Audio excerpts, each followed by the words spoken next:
I forgot to film an intro to this video. So hi guys, I'm Kat. Welcome back to my channel. In this video, we are going to be cleaning my depression room.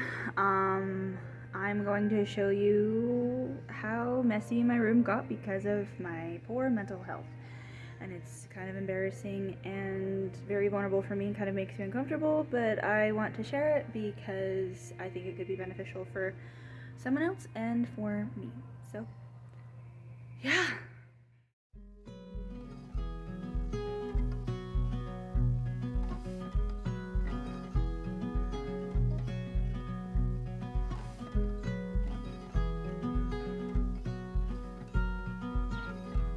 I need to get up and clean, but every time I look at the mess, I get overwhelmed by it, and it makes me sad. And then I just want to lay here and watch Supernatural. But I need to get up and do it because it also makes me sad that it's a mess. So it's like a vicious cycle of I get overwhelmed and depressed because it's messy, but I also get depressed because it's messy, and motivation is really me. I just need to get up and start, and I don't necessarily need to get it like clean, like in the sense of like I can continue to work on it, but I just need to start cleaning, you know. It's hard to explain. I'm sure there's someone out there that understands. Whenever I start cleaning, I always find things that I haven't seen in a long time. Like, for example, I have this thing for liking to collect photo booth pictures. Sometimes people leave them behind, and I'll just grab them and I put them in this jar. I'm not quite sure why I like to keep them, but I don't know, something about the memories that they hold. I just feel like they got left behind and someone should have them. And then I forgot I had this Halloween candle and I don't remember what it smells like, but there you go. And then I guess I found a sketchbook from 2020 that I started to draw in during 2020 to help my mental health, and it was really helpful to have a creative outlet during that time, so that way it just made it more tolerable and easy to get through, because I was out of work for at least 2 months in 2020, so it was rough. I started to get kind of decent, and now I still draw because it helps my mental health a lot. So if you're someone who struggles with mental health at all and needs an outlet, you know, drawing, painting, creating something is a really helpful thing.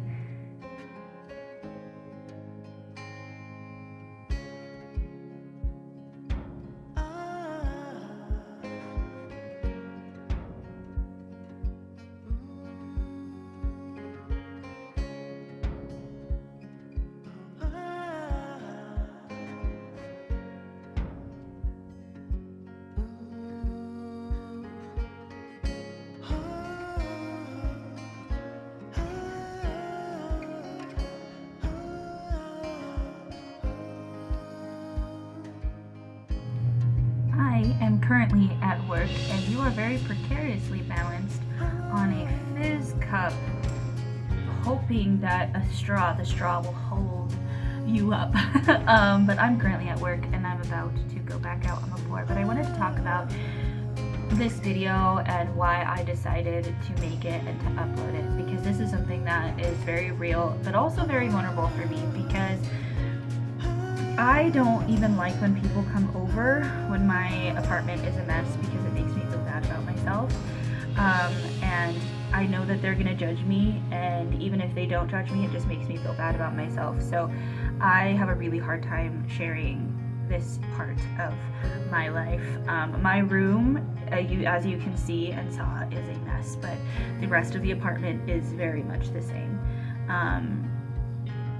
My mental health has been kind of bad lately because of work and other things going on in my life, and trying to figure out what I want to do with myself. I'm not very happy right now, and I'm trying to figure out what I can do myself be happy and decisions I have to make in order to do that. And unfortunately, certain parts of my life take a hit while I'm in that state. I wanted to show this because whenever I see videos that people are brave enough to share about their depression rooms or depression houses, it makes me feel seen and heard, because it makes me realize that I'm not the only one that also goes through this. And if this video can be that for someone as well, then that is amazing for me. Mental health is one of the most important things to me in my life. I'm a huge advocate for it, and because at the end of the day, you have to live with yourself and your mental health, and you can't run away from it, and your happiness is so important, and you can't do a lot of things like, you have to work and you have to take care of your life and kids and animals and everything, and if your mental health is deteriorating, you're not going to be able to take care of that the way that you want to. And so I had to get to the point where I was so low that I had to realize that my mental health had to take precedence over a lot of things. And so I'm trying my best, and I'm always on this constant journey to figure out what I can do for my mental health to make my life better. And that does involve everything within my life. And I'm 28 years old. I'm going to turn 30 soon, and that's not that big of a deal to me like it is to other people turning 30, but I'm still getting older, and I want to be able to achieve certain things and live my life and have certain experiences, and I have to be able and brave enough to take that leap, and sometimes I'm not.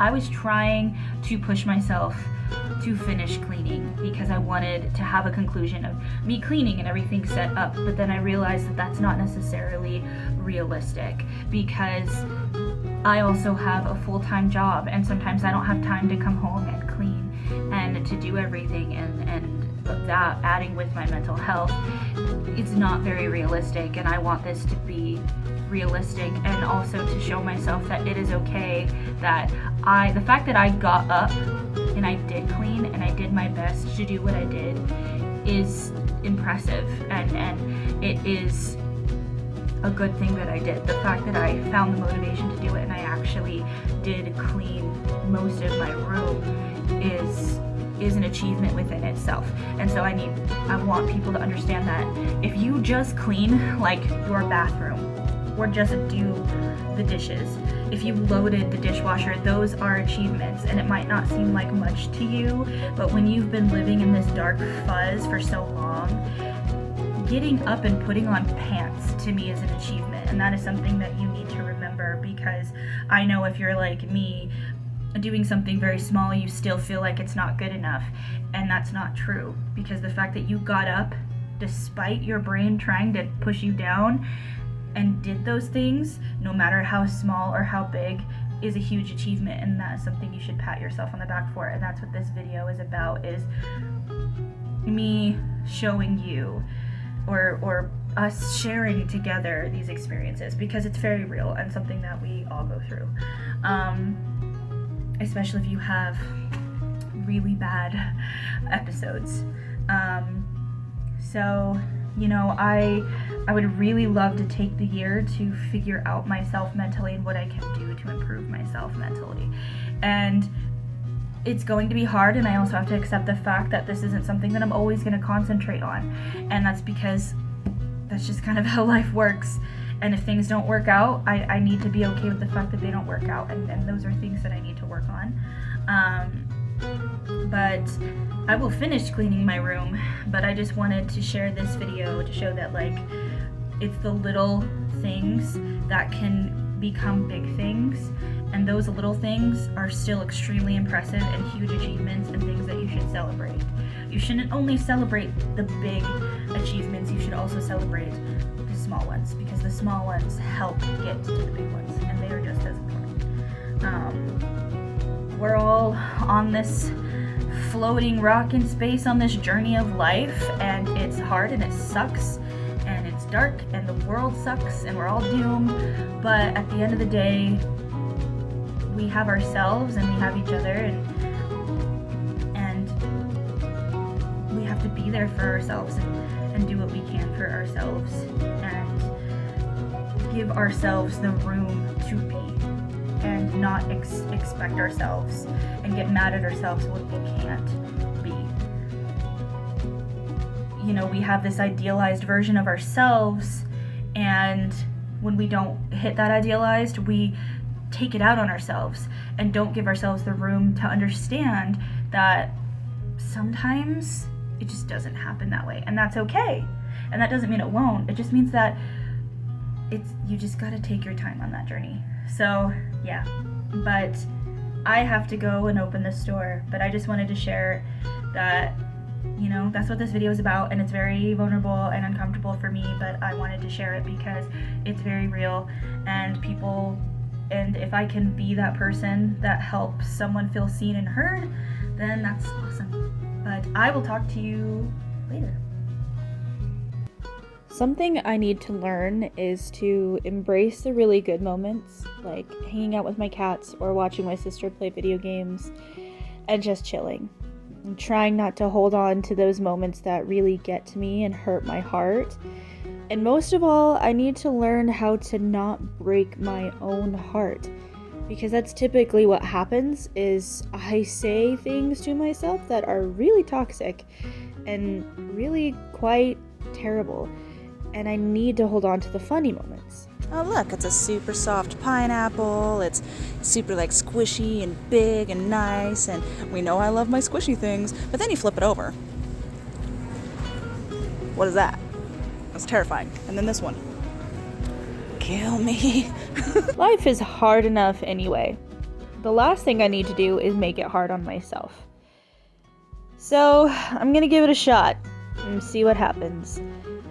But thank you for joining me in this video, and I hope it was enlightening and it helped someone, because it actually really helped me.